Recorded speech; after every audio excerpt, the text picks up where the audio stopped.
Welcome to my channel Study with Bapi, and I am Bapi with you. For your kind information to all of my dear students, I have already uploaded animated video of the poem I Know Why the Caged Bird Sings, written by Maya Angelou. और उसमें मैं already English में उसका explanation वहाँ पे दिया हूँ। अगर जो जो स्टूडेंट उसको देखे नहीं हो ज़रूर उसको देख लो। उसमें तुम लोग का एक बहुत अच्छा एक एक्सप्लेनेशन और एक गेस तुम उस वीडियो से कर सकते हो, एक नॉलेज तुमको आ सकता है कविता के बारे में। तो आज यहाँ पर मेरे डेस्कटॉप पे मैं तुमको वो कविता के बारे में हिंदी एक्सप्लेनेशन करने जा रहा हूँ। तो चलो हम लोग स्टार्ट करते हैं। Let's start. एक जो चीज़ मैं बोलना चाहता हूँ इस कविता के शुरू करने के पहले, एक दुखद भरी स्टोरी के बारे में हम लोग को जानना चाहिए। वो है माया एंजेलू का अपना खुद का स्टोरी। तो पहले हम लोग माया एंजेलू को देखते हैं, वो कौन थे, उसके बारे में उसके बाद में हम लोग कविता के बारे में डिस्कस करेंगे। तो यहाँ पर तुम देख सकते हो, हियर इज माया एंजेलू, जिसका जन्म हुआ था अप्रैल 4 पर 1928, एंड बेसिकली शी डायड 2014 मई 28 को। तो यहाँ पर देख सकते हो basically he was an American, so American poet, memoirist and is a civil rights activist. She published even 7 the autobiographies, उनका जो था 7 ऑटोबायोग्राफी था बेसिकली। और वहाँ पर 3 books of essays, several books of poetry, and it's credited is a list of place. बहुत सारे play movie पे उसका जो उनका जो स्टोरी था वो 15 ईयर्स तक वो वहाँ पर चला था। सी received dozens of awards and more than 15 honorary degrees. Angelou is best known for her series of 7 autobiographies which focuses her childhood and early adult experiences.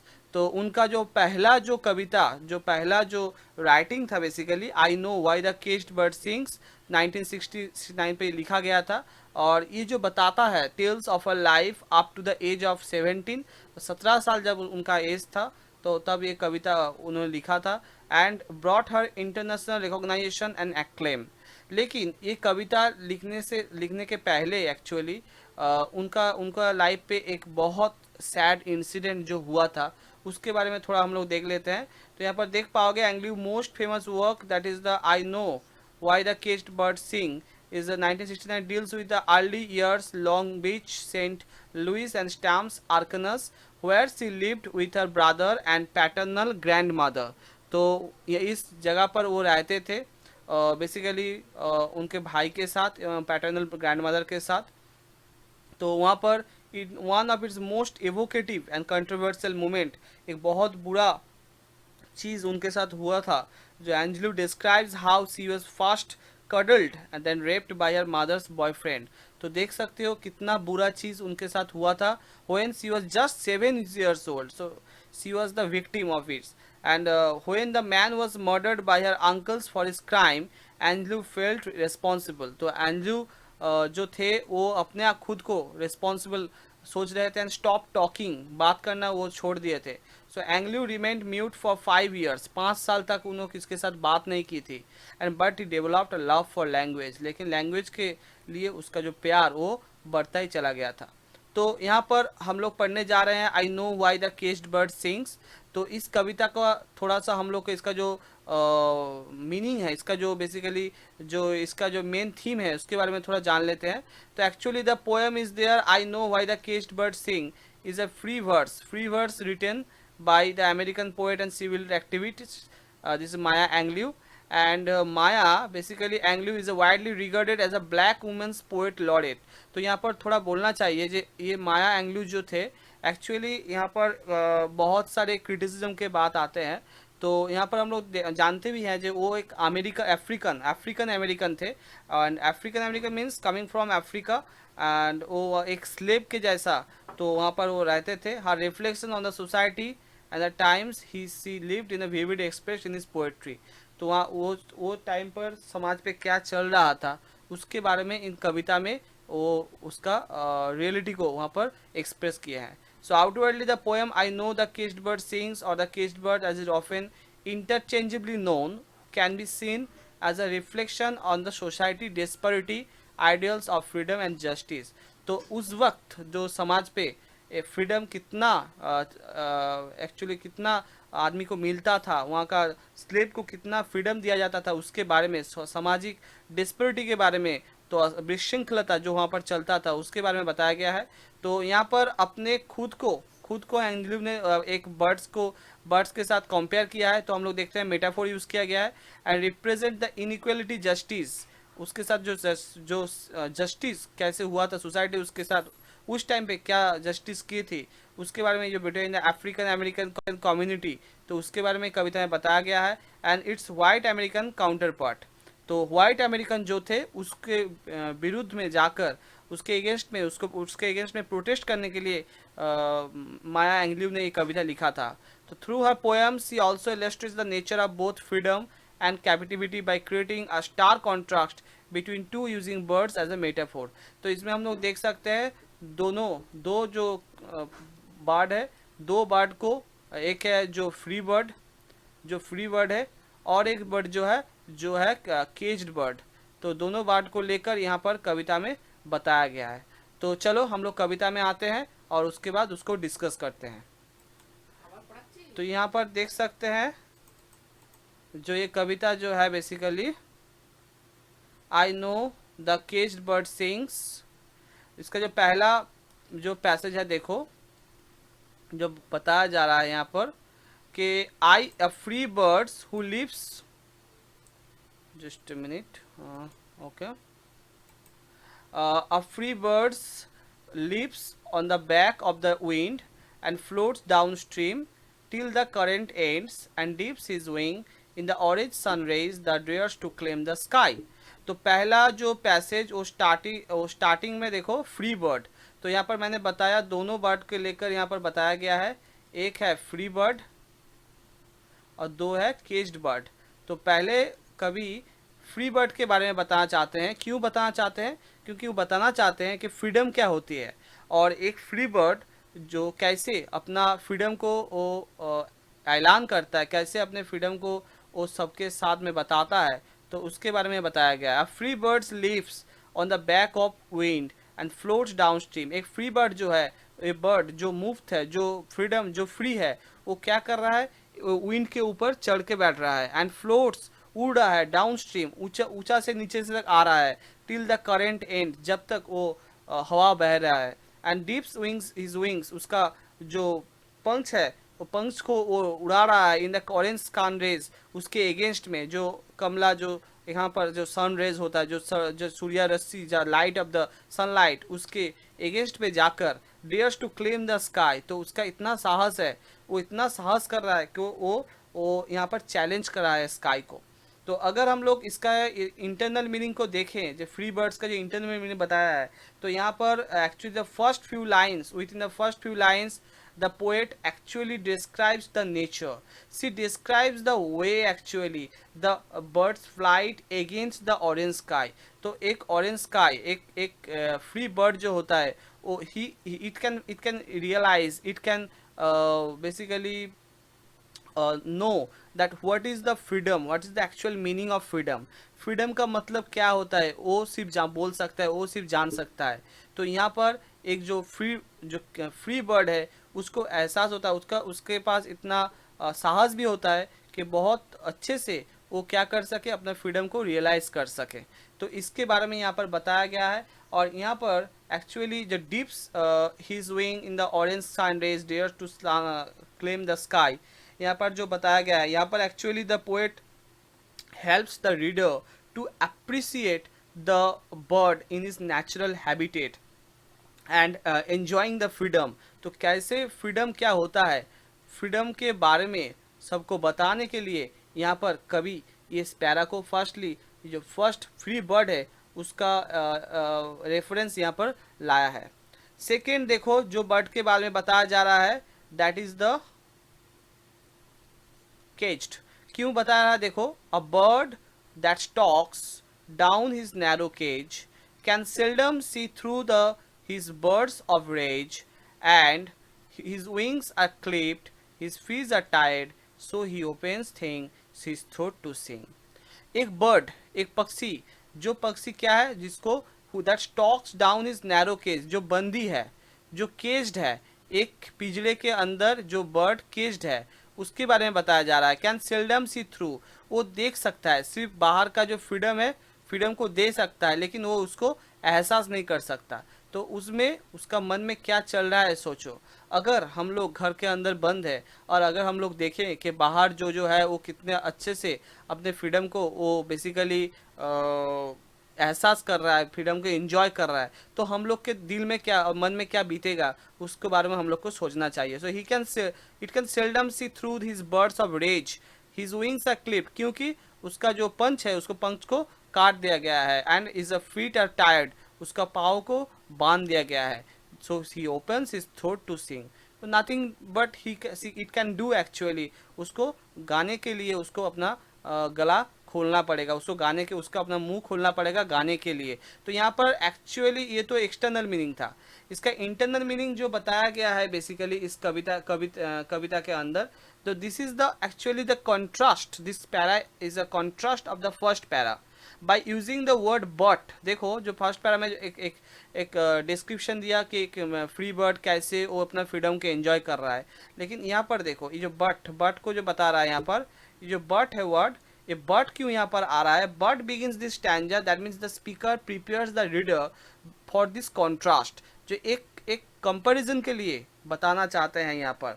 तो then she described the bird that shakes its narrow cage, that means the tone is immediately and drastically changed, यहाँ पर हो रहा है, from the peaceful, satisfied and joyful to one that is dark, that is unnerving and even frustrating। तो यहाँ पर ये जो टोन जो है कवि का, वो टोन चेंज हो रहा है। तो यहाँ पर हम लोग देख सकते हैं वो जो पक्षी जो एक केज्ड में जो बंदी है, वो कभी भी ये एंजॉय नहीं कर सकता, वो सिर्फ देख सकता है, और क्या कर सकता है, वो प्रोटेस्ट कर सकता है कि क्यों मुझे फ्रीडम नहीं मिल रहा है, मुझे भी फ्रीडम चाहिए, मुझे भी मुक्ति चाहिए, क्यों मुझे भी ये फ्रीडम को एंजॉय करना है। तो हम लोग आते हैं थर्ड पैरा में। थर्ड पैरा में अगर हम लोग इसको थोड़ा सा देखेंगे, the caged bird actually, the caged bird sings, and basically a fearful thrill of the things unknown, but longed for still, and his tune is hard on the distant hill, for a caged bird sings of freedom।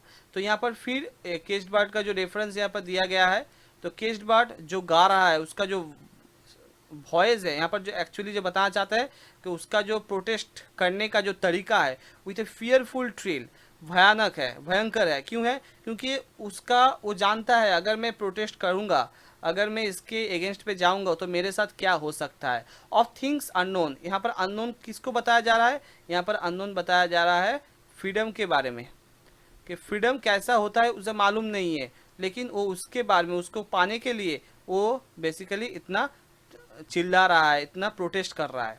But long for steel and his tune is hard, लेकिन बहुत बहुत बहुत दिन तक, बहुत समय तक वो प्रोटेस्ट कर जा रहा है, और उसका जो ये साउंड है, ट्यून है, वो सुना भी जा रहा है ऑन द डिस्टेंट हिल, बहुत दूर से। For the caged bird sings of freedom, जो केज्ड बर्ड, जो केज्ड बर्ड, जो और दूसरा जो केज्ड बर्ड जो वहाँ पर बाकी सारे इस दुनिया में होंगे, जो जो बेसिकली वो एक बंदी है, तो वो भी वो गाना सुन सकता है, उसके मन भी ये जो फ्रीडम के लिए जो प्रोटेस्ट करने का जो एक शक्ति वो आ सके। तो एक्चुअली यहाँ पर जो बताया जाया है, एक्चुअली कवि जो बताना चाहते हैं कि पहले दूसरे स्टैंडर्ड पर हम लोग देखे हैं कि वहाँ पर अगर वो लोग चाहते हैं तो वो अपना फ्रीडम के एंजॉय नहीं, कभी नहीं कर सकते। और यहाँ पर अगर हम लोग देख रहे हैं कि यहाँ पर भी सेम चीज़, सेम तरीका हो रहा है। बेसिकली कैसे तरीका हो रहा है ना, यहाँ पर वो गा रहा है, लेकिन उसके मन में बहुत सा चंचलता है, बहुत सा घबराहट है, जो क्या होगा, इसके बाद क्या होगा। तो that is all about the, तो जानते हैं कि फ्रीडम, तो अगर हम लोग प्रोटेस्ट नहीं करेंगे तो हम लोग को फ्रीडम नहीं मिलेगा।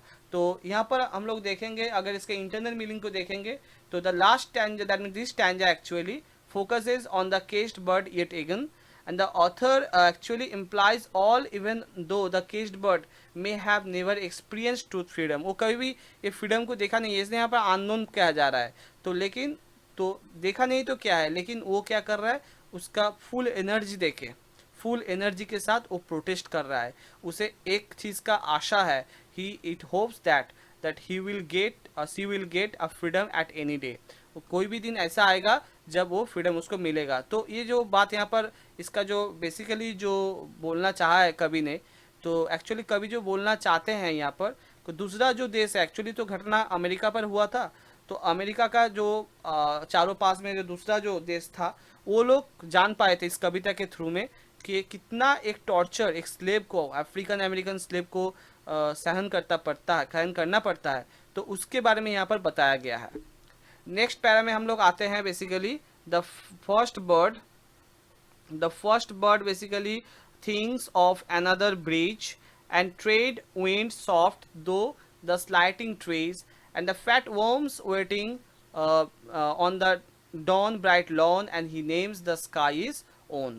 तो यहाँ पर फिर से देखेंगे, हम लोग देखेंगे तो यहाँ पर दिस लाइन्स एक्चुअली यहाँ पर फिर से द रिवर्ट्स बैक, जो बोलते हैं इसको reverts back to the free bird. तो यहाँ पर पहले फिर से क्या हुआ, यहाँ पर फ्री बर्ड के जो रेफरेंस उसको दिया गया है। तो यहाँ पर अगर देखेंगे that further commentating the difference between the free bird and the caged bird.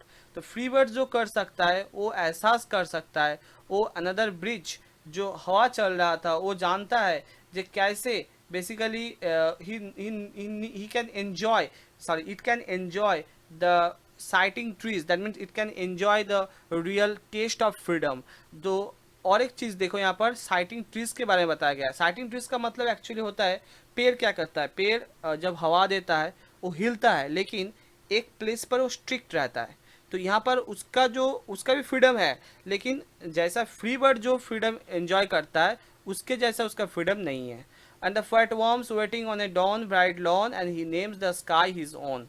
तो वहाँ पर फैट वर्म्स जो वहाँ पर है वो उसके लिए अपेक्षा कर रहा है, तो वहाँ पर वो अपना नाम, स्काई का नाम अपने नाम पर देगा, क्योंकि वो ऑलरेडी पूरा फ्रीडम को एंजॉय कर रहा है।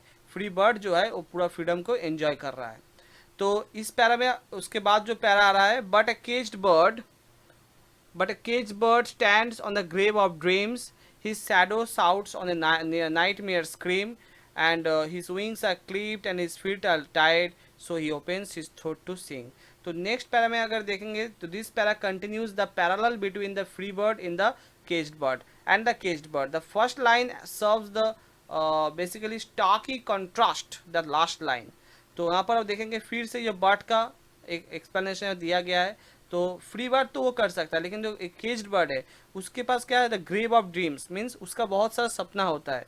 मैं यहाँ पर जो बेसिकली बताया गया है, माया एंजेल्यू वो एक अफ्रीकन अमेरिकन थे, तो उसका भी बहुत सारा सपना था, लेकिन क्या किया वो अपने सिर्फ सपने का समाधि के ऊपर खड़े थे। क्यों होता है, क्यों वो जानता है मेरा सपना अधूरा रह जा सकता है, मेरा सपना पूरा नहीं हो सकता। तो just he shadow shouts on a nightmare scream, वो क्या होगा उसे मालूम नहीं, it's totally unknown, what will be happen with them, it's totally unknown. लेकिन वो लोग उसके अगेंस्ट पे जाकर वो चिल्ला रहा है, प्रतिवाद कर रहा है, प्रोटेस्ट कर रहा है। But the same things, his wings are clipped, जो पक्षी है जो बंदी है उसका पाँव, उसका जो पंच है उसको काट दिया गया है और उसका जो पाँव है उसको बांध दिया गया है, लेकिन वो गाना नहीं भूलेगा, एक्चुअली वो प्रोटेस्ट करना नहीं भूलेगा। तो जितना भी टॉर्चर किया जा सके, वाइट अमेरिकन जो ब्लैक अमेरिकन पर जो टॉर्चर कर रहा है, जितना भी टॉर्चर करे, लेकिन वो प्रोटेस्ट करने से कभी भी उस लोग रुकेगा नहीं। तो ये पैरा में एक्चुअली वही बताया गया है। तो ये जो लास्ट पैरा हम लोग देख रहे हैं यहाँ पर, the caged bird sings with A fearful still, ये पैरा पिछले देखो और एक पैरा का टोटली यहाँ पर और एक बार रिवाइज किया गया है और एक बार रिपीट किया गया है, that is the third para का जो रिवीजन है वो है दिस पैरा। तो दिस पैरा में हम लोग एक ही चीज़ फिर बताया जा रहा है। तो जितना भी उस लोग के पास, जितना भी उसके लोग के पास कष्ट हो, जितना भी टॉर्चर किया जाए, लेकिन वो कभी भी प्रोटेस्ट करना बंद नहीं करेंगे, वो हर वक्त इसके ऊपर प्रोटेस्ट करेंगे। और उन लोग, उसका आशा है कि वो लोग जो उसके नियर बाई जो सिटीज़ है और आदमी लोग हैं तो वो उसको डाक कर सुन के, उसका आवाज़ को सुनकर ज़रूर उस लोग को रेस्क्यू करेंगे और वो एक अच्छा लाइफ लीड कर सकेंगे, फ्रीडम को वो लोग रियलाइज़ कर सकेंगे, उसको ड्रीम को पूरा कर सकेंगे। तो माया एंजेलू का जो ये कविता था, ओनली 17 ईयर्स ओल्ड में जो कविता लिखे थे, तो ये पूरा शहर में, पूरा देश में हलचल मचाया था। और इससे बहुत सारे जो जो रीडर्स थे, जो लवर्स थे, तो एक्चुअली द पोएट लव, जब पोएम लवर्स जो हम लोग बोलते हैं, जो तो वो जो थे वो जान पाए थे ये कितना टॉर्चर एक अफ्रीकन अमेरिकन को, स्लेव को, अफ्रीकन अमेरिकन स्लेव को कितना टॉर्चर सहन करना पड़ता है। तो आई होप तुम लोग को ये कविता बहुत अच्छा लगा है, और इसका पूरा डिस्क्रिप्शन मैंने तुमको दे दिया। अगर तुमको अच्छा लगे ज़रूर मेरा चैनल को सब्सक्राइब कर दो, क्योंकि और ऐसा बहुत सारे वीडियो, और एक बात जो बताना चाहता हूँ, लिटरेचर के ऊपर में जो वीडियो मैं ले आने वाला हूँ, तो उसको तुमको ज़रूर तुमको हेल्प होगा। और मेरे चैनल को ज़रूर सब्सक्राइब करो, और वीडियो को लाइक करो, कमेंट करके बताओ कैसे हो रहा है। और अगर तुम मुझको बताओगे तो मैं अगले वीडियो में जो मेरा गलती हो रहा है उसको मैं और एक बार रेक्टिफाई कर सकूँगा, और अच्छा अच्छा वीडियो तुम्हारे लिए मैं ले आ सकूँगा। So thank you so much, thank you so much for watching my videos. Thank you so much for everything.